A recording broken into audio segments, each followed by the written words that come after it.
கோவில்பட்டியில் பழ வியாபாரியை தாக்கி மிரட்டல் விடுத்த வழக்கில் 2 பெண்கள் உட்பட 4 பேர் கைது செய்யப்பட்டுள்ள நிலையில் இதன் சிசிடிவி காட்சிகள் வெளியாகி பரபரப்பை ஏற்படுத்தியுள்ளது.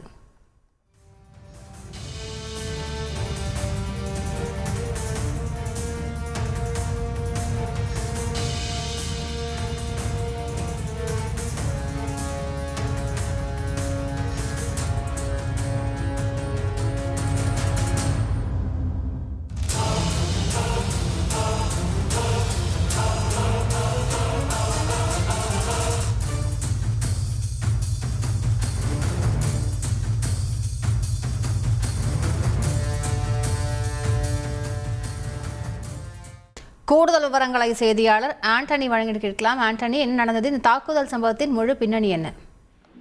வணக்கம். அதாவது தூத்துக்குடி மாவட்டம் கோவில்பட்டி வீரபாஞ்சி நகர் 3வது தெருவை சார்ந்தவர் மாரித்துறை.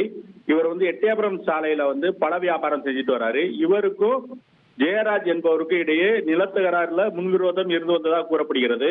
இதனைத் தொடர்ந்து கடந்த வியாழக்கிழமை இரவு ஜெயராஜ் உள்ளிட்ட 5 பேரு மாரித்துறையை அவதூறாக பேசி கொலை மிரட்டல் விடுத்து தாக்குதல் நடத்தினாங்க. இதுல காயமடைஞ்ச மாரித்துறை அரசு மருத்துவமனையில சிகிச்சைக்காக அனுமதிக்கப்பட்டிருக்கிறாரு. இது குறித்த புகாரின் பேர்ல கிழக்கு காவல் நிலைய போலீசார் ஜெயராஜ், அவரது மனைவி மல்லிகா மற்றும் கயத்தாறு பகுதியை சார்ந்த சந்தன செல்வம், தங்கதுரையின் மனைவி ஆரோக்கிய மேரி உள்ளிட்ட 4 பேரை கைது செஞ்சாங்க. அவங்கள காவல்துறையினர் அவங்க சொந்த ஜாமீன்ல விடுவிச்ச நிலையில அவங்க அடித்த சிசிடிவி காட்சிகள் தற்போது வெளியாகி பரபரப்பை ஏற்படுத்திட்டு இருக்குது.